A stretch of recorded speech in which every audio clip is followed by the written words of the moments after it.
Take Sarivov, chapter 22, the first column, second paragraph. Sarivov, Gevruras Hashem. Dover Acher. Omer HaKadosh Baruch Hu LeMoshe. Hashem says to Moshe, Ato osid lahalos Yisrael Mitzrayim. You in the future will take the Jews out of Egypt. B'schus mi, in whose merit? B'schus mi shedibarti v'bris bein absorim, in the merit of the one that I spoke to in the covenant between the parts. Ze Avrom, and that's Avrom Avinu. In his merit, you'll be able to take the Jews out of Egypt.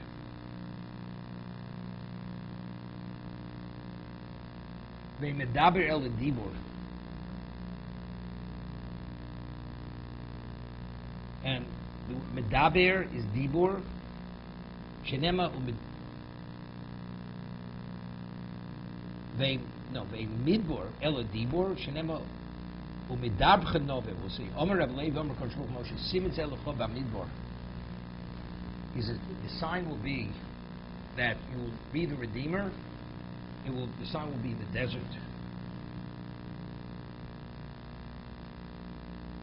What is that? B'midbar to minichon, midbar to osed la'ziron.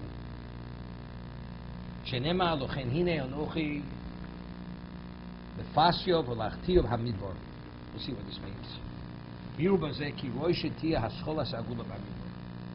The beginning of the redemption starts in the desert. Now we'll see something interesting.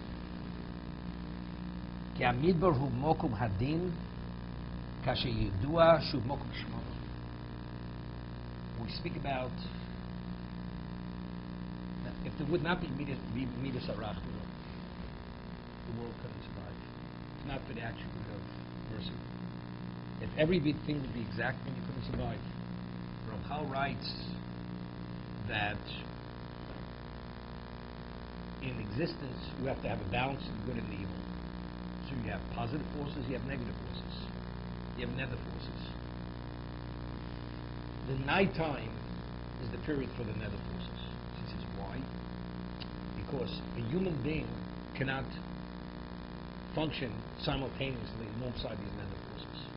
So since the daytime period is the day of protectivity for a person, and he sleeps at night, and he's within the confines of his home and his community, therefore he's not exposed to the nether forces. Because nether forces, so he says, where are the nether forces? The nighttime period, out in the desert. Because a person cannot live in the desert.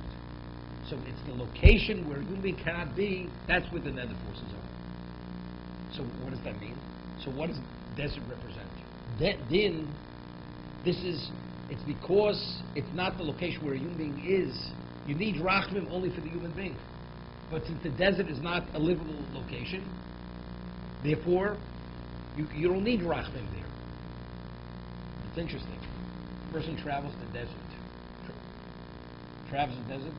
When he comes back alive, he has to be the korban toda. Thanks all. He has to say birchas hagomel. Why?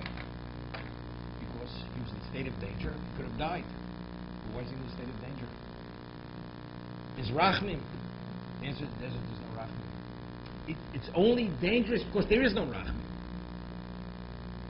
Because it's not a location for a human being to be, to live. That's why there's no rachmim. If a human being would live in the desert, there'd be rachmim there. And it would not be dangerous. So the reason why din means that it's a lack of rachmim.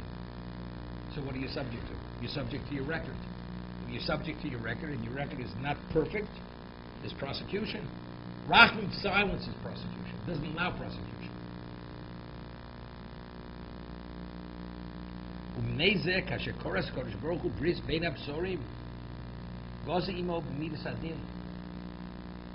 The comment between the parts, it was with which context? It was in the context of Midas Adin. Where do we see it was Midas Adin? Well, what exactly did Hashem communicate to Avram? Slavery, bondage, affliction. Ultimately, you're going to leave that. Is that Teda Minatanu or Delapidesh? What did he see? There was an oven, there was a flame of fire, Asher Ovet Ben Hagzorim, which passed between the parts of the animals that were severed. Litein Oretz B'midas Adin. What was the coming between the parts? Your children will undergo this. This is what we call the smelter, the Kura Barzel, and afterwards they will go into Eretz Yisrael. But all that is within which context?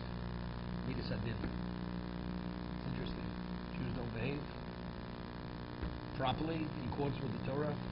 You can't survive Eretz Yisrael. Eretz Yisrael is not a location of Midas Arachim. Litin Oretz Labod of Midas Adin L'kach Ne'emar Hoyed Var Hashem L'Avrom B'Machzeh U'B'Midas Adin. The word of Hashem came to Avron in this vision. About Chazon Yeshayo. Chazon, what's Chazon Yeshayo? An Amos. Right? It was what? Speaking about the destruction. Kamo Chazos, Koshos, Hugados. So the word Machzeh, the connotation of Machzeh, although it means a vision, or Chazon, this all forebodes nothing positive. Why is it? Because there's no Rachman. Din is not something good. Should be said longer since you call Chazon Midas Adin. From all these various locations, Chazon is an indication of the attribute of justice. But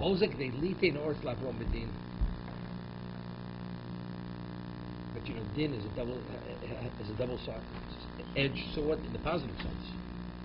If you undergo this, God says, I have to give it to you. Din is true is the other way. It's exacting. If you pay the price, if a person goes and purchases something, what does the law demand? You paid for it, and the seller is agreeable to release it based on the payment, you have to give it to him. Din dictates you must release it. Hashem says, your children will be strange to the land, not that they'll be in bondage, afflicted. Then they will go out, and the land will be theirs. So we fulfill the prerequisite. So the din demands that since we met the prerequisite, the land has to be ours. That's interesting. We find the Torah tells us that Esau, says Yaakov went to Beersheba, right, to his father, and it says, and where did Esau go? He went to Har Seir. What did they say where Esau went? What did they say where he went? So Rashi says, because there was a debt document that had to be paid. What was the debt document that had to be paid? The covenant between the parts. So Esau says, you know something? I'm not interested. He went to Har Seir. I don't need Israel. I don't need Canaan. I don't need it. You could have it, but you paid a debt. If slavery is the payment of debt and bondage, I'm not interested. So we see what is going to Mitzrayim. It's referred to as Shtar Chov. It's a debt document. So if you paid a debt document, so what are you? Now it's yours. You've met the prerequisite. You've made the payment. So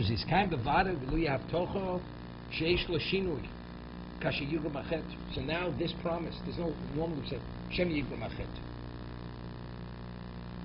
Yaakov was told, when you go to Lodno Shmarticho, I will watch over you, I will bring you back. Yaakov was worried when he was confronted with Esau. So the Gemara asks, when he got a promise, Shem Yigla Machet. The promise was contingent on his worthiness. Or maybe he's no longer worthy. Because why should God watch over him? Because that's my Rachmin. But if you're not worthy, then you don't merit that special providence. But here I paid for it. I paid the debt. When you paid the debt, that means legally you have a right to it. This is not Rachmin. So therefore he says that has nothing to do with Shem Yigla Machet. Even if we're exiled from Eretz Yisrael, it's still ours. Wherever we are, Eretz Yisrael is ours. There could be a conquest of a foreign power. It's ours. Normally, conquest is acquisition. When it comes to Eretz Yisrael, it's not acquisition. Eretz Yisrael is ours eternally. Because God says it's yours eternally. But we're not there. Because we're not talking about Rachman. It wasn't given to us with Midas HaRachmin. We paid the price, a very dear price.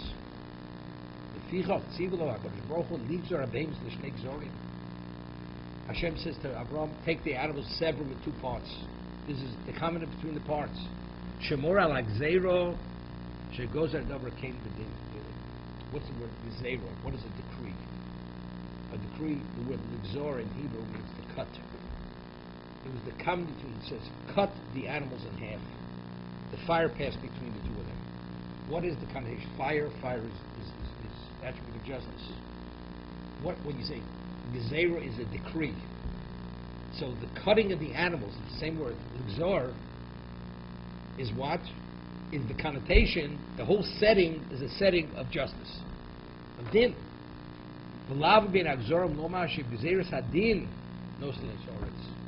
This is dictated by justice. This is not just a gift. We paid for this gift. So the land was given, it was decreed by God. It's God's decree that the land is our land.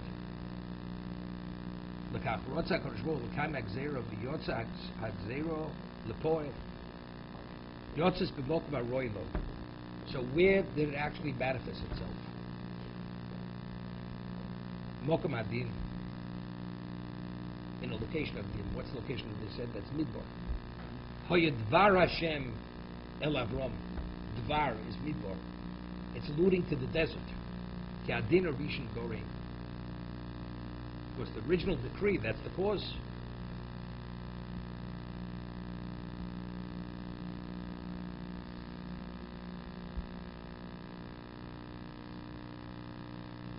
Where did he take us as the people? Came down, Klal Yisrael is Midbar Sinai. Midbar.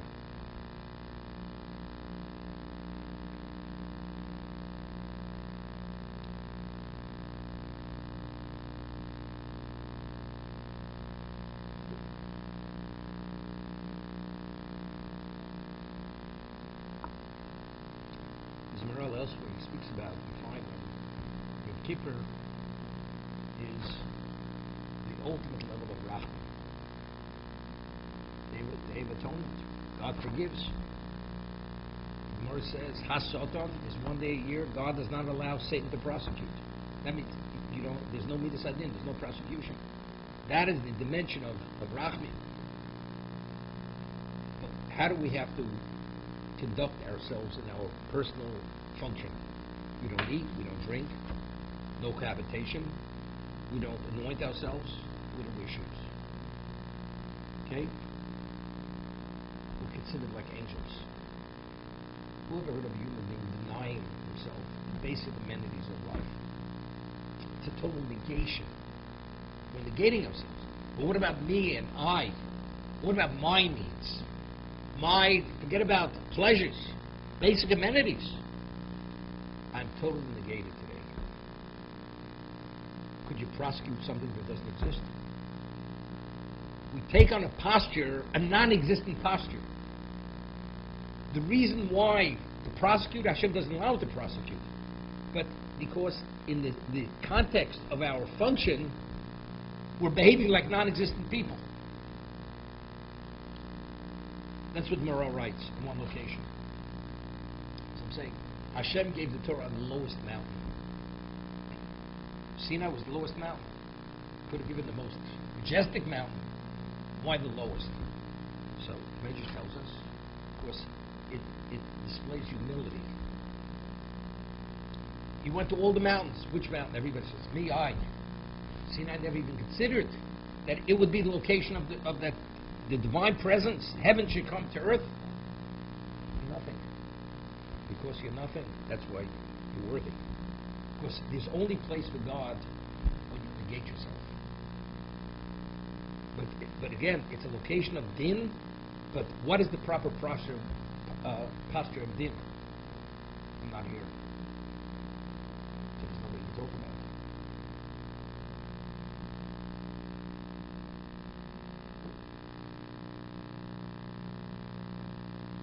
Many years ago, I mentioned this morale. So I gave an example. When the IRS goes after someone? Did he go after a homeless person? He may have money hidden away who knows where. He's under the radar. He's under the radar. Who notices him? It's the person who has the whole high profile. That's the one. You know, you're listed. Always mention the pasuk. It says, "Lein nishbar v'nitke Elokim lo sibzeh." Pasuk says, a broken and smattered heart. Lein nishbar v'nitke Elokim lo sibzeh. So the Shalosh says, Elokim is the attribute of justice. It doesn't say Hashem lo sibzeh. It says Elokim will not disgrace. A broken and smattered heart, the attribute of justice will not disgrace. Why? Even the attribute of justice will not disgrace that. Because you don't exist. That's it.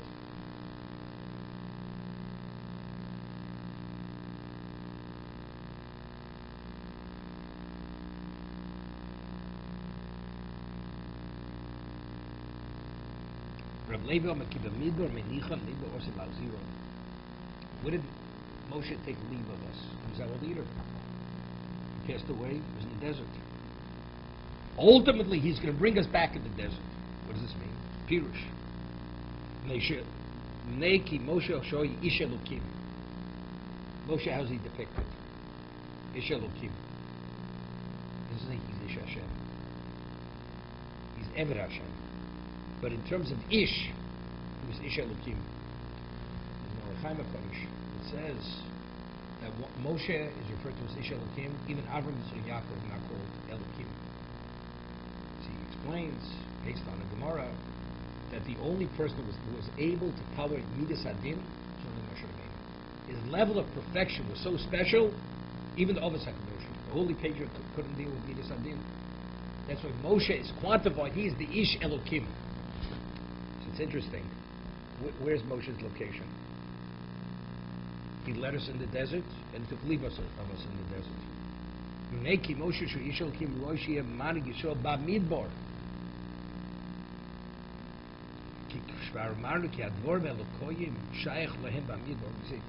God, anything which is supernatural, which transcends material, that's the desert. Right? We said anything which is natural has relevance to what people are. Unnatural is a location where a person cannot exist. So therefore, where was the Torah given? It was given at night. It was given in the desert, in an unnatural location. Because the Torah itself, in its essence, is what? Has no relevance to material existence. So he says, but who was Moshe? Moshe was Ish Elokim. So where should his leadership manifest itself? In the desert? Because that's a location which is not a physical location. A human being, under normal circumstances, cannot survive it. Ukamoshe is Bar Lamala Ber Hativ. He says, as we explained it very well earlier.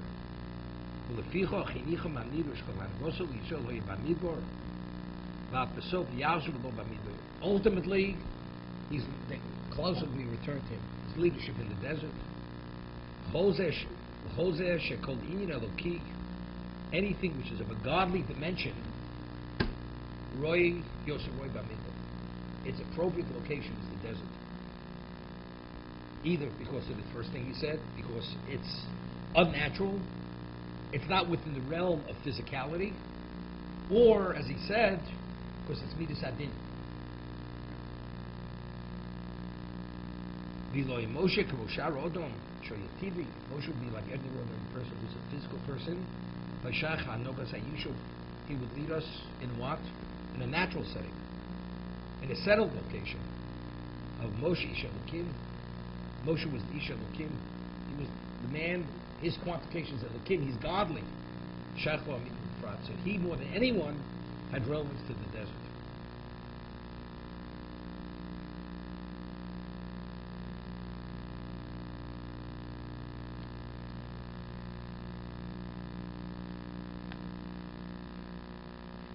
Even with leadership, took us out of Egypt. Moshe Rabbeinu took us out of Egypt. He performed the miracles. So his leadership was really in Mitzrayim, right? So it's not an uninhabited, a desolate location. Now, the Gemara tells us that Moshe's status was Melech. He was Melech Israel, even though not official as the first king was really Shaul. But in terms of his power, he was a king. Or king called Nasi, he was the prince. He was the ultimate leader. When did he assume that mantle? At Sinai. Sinai, he led us. But when did he become the Ish Elokim? He only became the Ish Elokim because of Sinai. So therefore, when we talk about his leadership as the leader of Klal Yisrael, not as God's agent. Before that, he was God's agent. Right? God sent me. From the miracles, whatever he did, split the sea as God's agent. Right? They said, Moshe, it's you, it's not God. Moshe said, it's not me. Right? They said, what did you take us out of Egypt? It's not me. Hashem took you out of Egypt. I didn't let them take you out of Egypt. So when did everybody see it's Moshe? Sinai, because the Rambam says they witnessed God openly communicating to Moshe Rabbeinu. So that's when he assumed the mantle of leadership through the Torah. That's Midbar.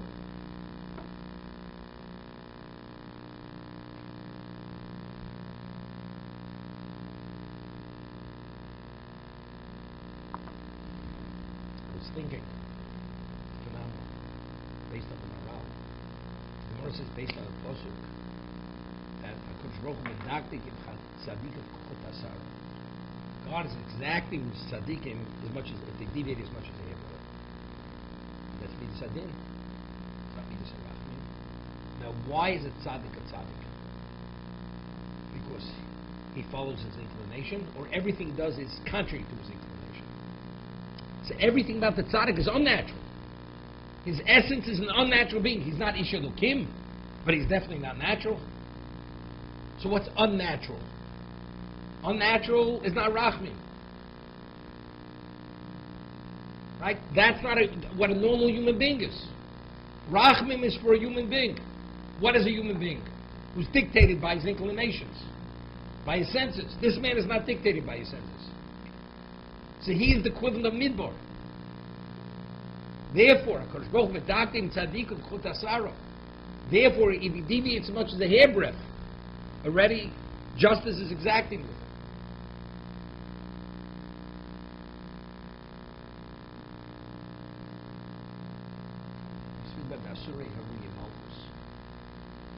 The 10 martyrs. Everyone was put to death in the most violent, cruel type of death. These were the greatest Torah sages. From Sinai until that moment, there were no 10 people of this dimension in one generation. So they came to atone for whatever, for the sale of Yosef into slavery. Okay.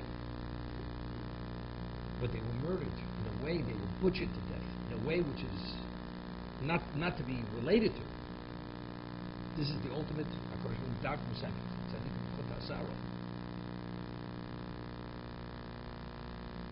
First, there were 10. There were 10. There weren't 9, there were 10. So say, well, 10 happens to be the number because it corresponds to the 10 brothers of Yosef. They were involved in the sale. But why were 10 above, not 9? Why? Right? 10, as we always mention, Beit Bachim says that the Chazal tell us, the Mishnah, Asara Mamoras Le'Rol. The world was created through the 10 utterances of Hashem.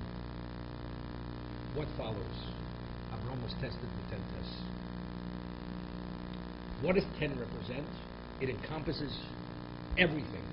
10 is everything. 10 is creation. Now, what is the objective of creation? Creation is born of the Torah. What are all the prerequisites to arrive at Sinai? You need a founding patriarch. If you be a founding patriarch, what does he have to achieve? He has to pass 10 tests. Because the 10 addresses the purpose of existence. And we come to, how do we end up in Egypt? 10 brothers sell Yosef. So again, it's an expression of the 10. We're finally in Egypt. What happens at the time prior to redemption? Esamakos. So what did the 10? It's facilitating what? These are all prerequisites to bring about what? The ultimate. Seres HaDibros. That's what it's about. Why was the sea split? It says there were 10 makos in Egypt, there were 10 plagues on the sea. On the sea. What happened at the sea? The sea was Vayamin B'Hashem Moshe Avdo. They came to a new dimension of understanding of God. What the maidservant was able to fathom, Yechezkel did not fathom, did not see. But why? Why did they have to have such a grasp of what? Of God's being? And it's within 10. It was to facilitate the ultimate 10. What's the ultimate 10? It's Asar Sadibros. It's true. Asar Maimoros never Olam. But what was the basis for the Asar Maimoros? Right? The Stalka Boresa Boral. The blueprint for that is the Torah. Everything had to evolve and manifest itself based on the blueprint. What is the blueprint? The blueprint is the Torah itself. The world has to accommodate every aspect of Torah.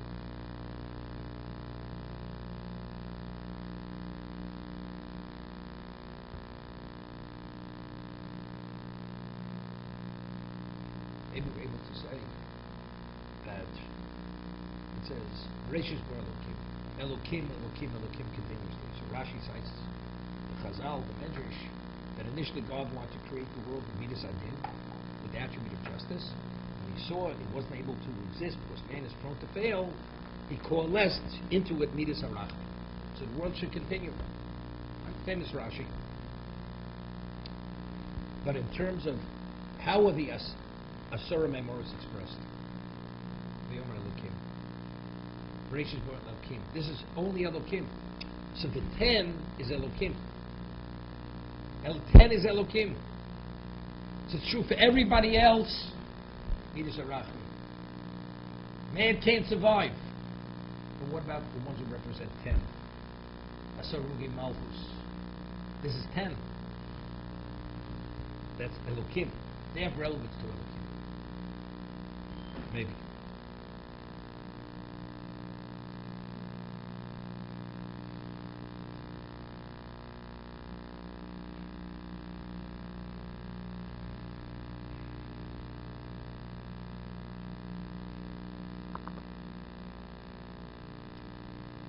We say in the Esrei, everybody agrees, even Nusach Svard, in Ma'ariv, they say Shalom Rov. Sim Shalom, the closing bracha of Shmon Esrei, Baruch Samay Shalom Shalom. How do we refer to God during the daytime period? Orchenu Avinu, Kulanu. What is our relation with Hashem? Avinu? How does a father treat a child? Rachman. Shalom Rav is nighttime. Melech Adon Hashalom. Melech. What's Melech? Melech is Din. Melech Oit Stochel Mishpat. That's Din. Nighttime is Din. Right?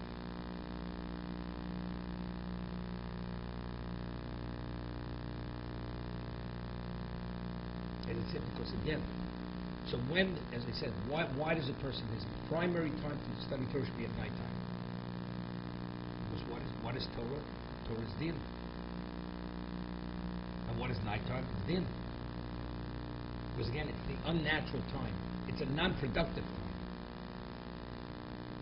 Dovrachim, another interpretation. Loma Bamidbor. Why did Hashem give the Torah in the desert? At the end of time, God will destroy the cities of the idolaters. That's Akub. They served the idols and the zodiac. They worship the stars. What's going to be the end of all the nations? Midbar Tziv Arova. A parched desert and Arova. Also. Desolate plains. Davrachir. Vayinag Hatzon Achra Midbar. Moshe Rabbeinu says he led the sheep beyond the desert when he was grazing the sheep of his father, shepherding them. Visually, he informed the Jewish people who are God's sheep, they're God's flock. They're going to die in the desert. He did die, right? 40 years. The generation of the spies, over the 4-year period, they all perished in the desert. People who were between 20 and 60. Here is it. How do we understand all this? The nations, at the end of time, the cities and of idolaters will be destroyed. Will be like a desert. The cities will be desolate. Here's it. Kiroi Moshe Lasos is Akum Shmama. Through Moshe, the idolaters should be turned into desolation. Now, something which is ultimately spiritual cannot coexist with something that's physical. Can't. The intensity of what it is, spiritual is unlimited.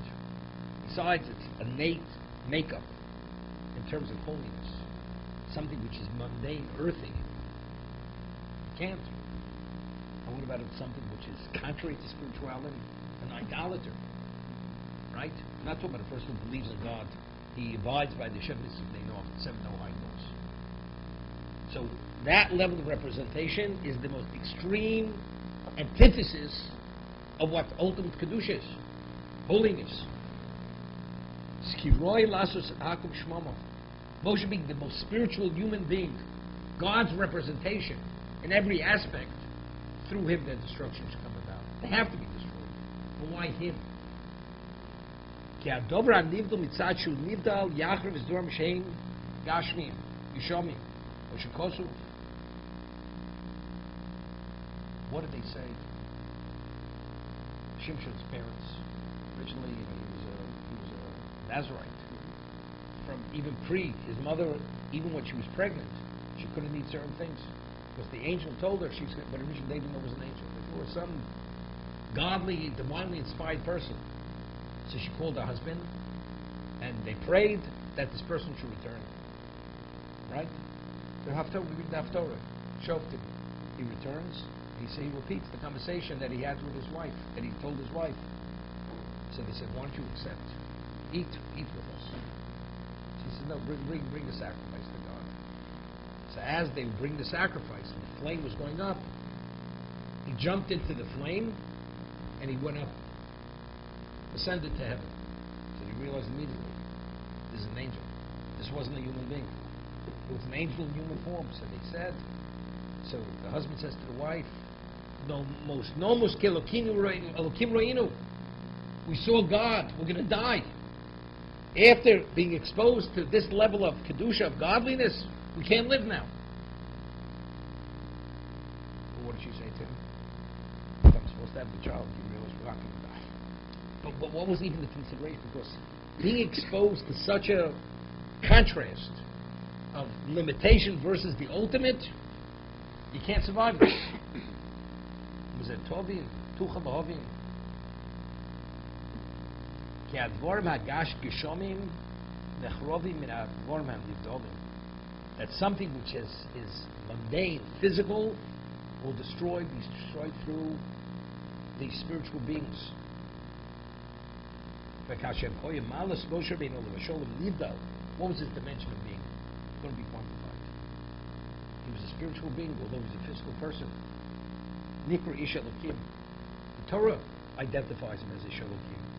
There's nothing spiritual. They have no spiritual characteristic. They're from the classification of material.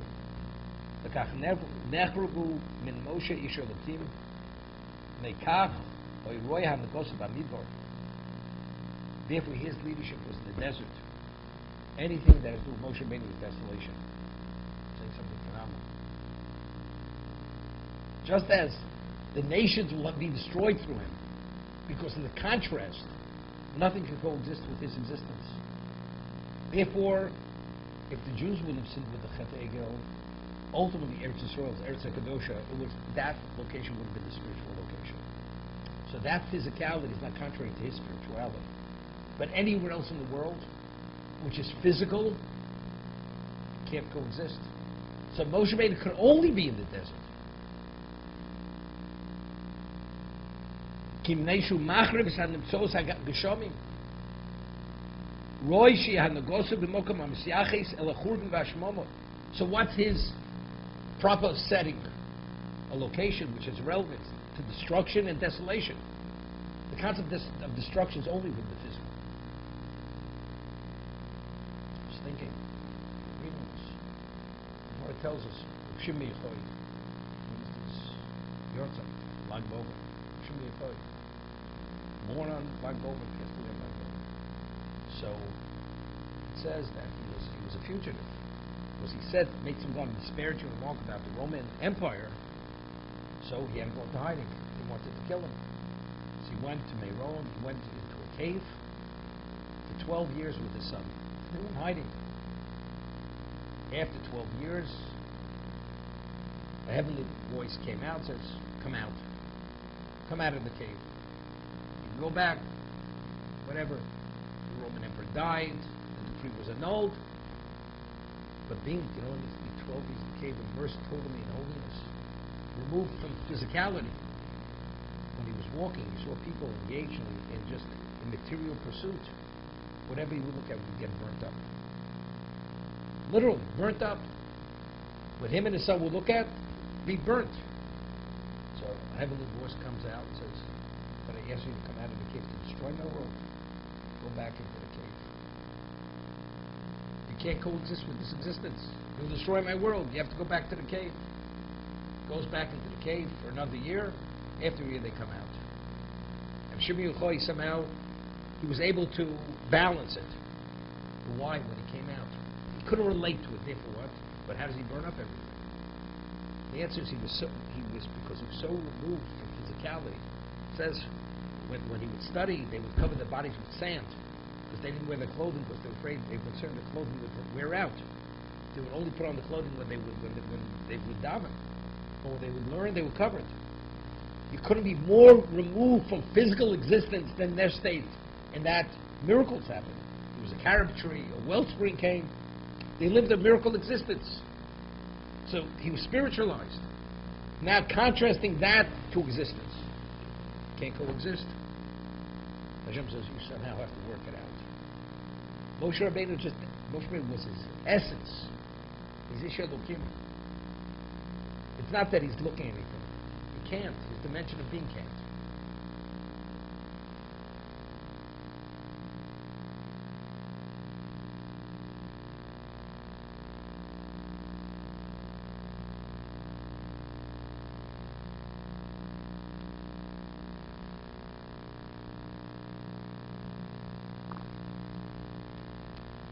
Question which the Rechana Kodesh asks. It's a very, very important question. We find by the Makas Bechoros, Hashem says, Ani v'lo maloch, ani v'lo sorof, ani v'lo achir. It's me, no one, not even an angel. But he cites a verse, it says, Be Hashem lo yitzi ra. Anything evil cannot come from God. So when God killed, he killed the firstborn. Everything in existence yearns to attach itself to God. It's like something's attracted to a magnet. Use the word magnet. There was such an intensity of God's presence in Egypt that the souls of the firstborn naturally left their bodies. It's not he killed them. He didn't have to kill them. They expired. Why? Because he didn't kill them. The body could not contain. That was the magnetic draw. That's the way he explains it. And then, of course, the person dies. So I'm saying it's something, we'll have something within that realm of understanding. Moshe is Isha Elokim. Why can't you exist with Isha Elokim? Everything material is so, it's like vaporized. It can't be within the same environment.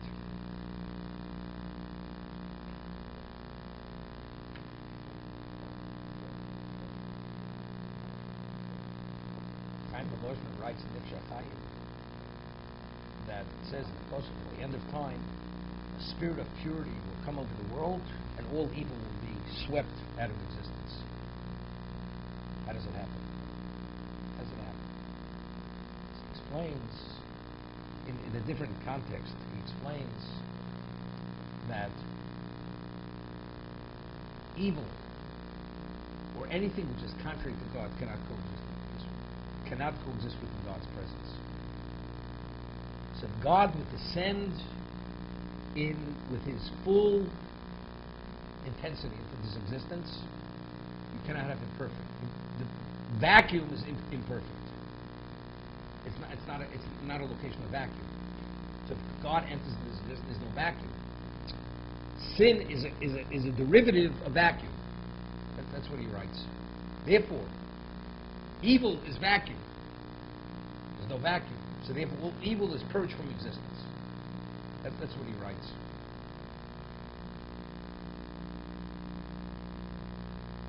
That's why in Sinai, Sinai says they all saw, they all heard, and they all stood. I mean, nobody was handicapped. No, nobody was handicapped.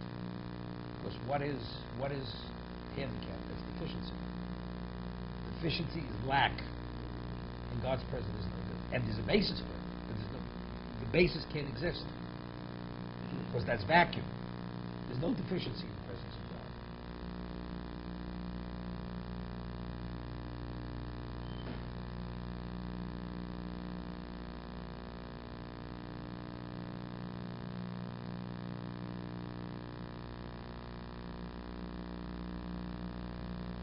דבר אחר. למה במדבר שעושית? פירש גברוישי במדבר, because ultimately the people he's leading are not going to make it out of the desert because they will die in the desert, right? Dora Midbar. The ones who left Egypt weren't worthy to enter into the land. Givroishu shnei doros le'elu shnei dvorim chadoshim.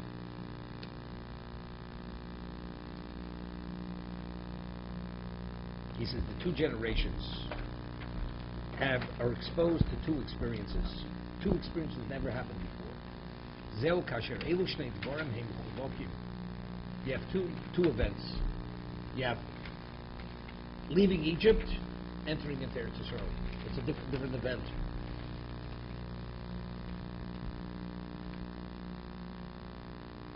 Shadavar hayidua or acher eno tivi legamri. Shahotzi osam ba'osam mopsim. The first was went out. The context was supernatural. Miracles. Couldn't have left Egypt without miracles. Hashem shall shiva umos. We were given the country, the land of the seven nations of the world. The seven nations of Canaan. Umalos b'cholokos hein elu shnei malos. A roishi eludora echod. There's two different things. The meshadvorm shenos lam b'shiotz mitzrayim hein malos ruchonios. When we left Egypt, what did we achieve? We went from there to Sinai. Right? Davu shoni gula. It's v'lokachti. Right? I will take you as my people. I will take you as my people as one. That's Sinai. So that's Malu Ruchni. We achieved a spiritual status. We're given our own land. That's more on the physical setting. It's a different dimension of experience. One is a spiritual experience. The other is a physical. You've been given a physical gift. Therefore, the same nation wasn't what cannot experience both. Why? But if not for the main Riva, if not for the Chet Meraglim, they all would have gone. The answer is it wouldn't have been a different experience. Because we failed with the main Riva, with the Chet Meraglim, the people going in are physical people. If they wouldn't have sinned with the main Riva, with the Meraglim, the main Riva, they wouldn't have spiritual dimension. So they're going from one level to another, spiritually speaking. Now they achieved a spiritual level, but but they're not advancing anymore. Now they're entering into Canaan as a physical people. So it's a different dimension of experience. One is spiritual, one is... Therefore, he says that's the reason why it had to be separated between two generations. The same generation who experienced the spiritual ascent cannot be this generation who experiences entry into land, which is the physical experience. Even though it's interesting, but people who live below 20, right? At the time, they did go in. And the person was 59 years old, he went there and said, he was at Sinai. But evidently, you have to say, he only came to himself afterwards. They were only heirs of Klal Yisrael then was 20 to 60. That's Klal Yisrael. They are the beneficiaries of Klal Yisrael. So who received it? They only received it because they were the heirs. They were part of Klal Yisrael. But who was the essence of Klal Yisrael? 20 to 60. That's the essence.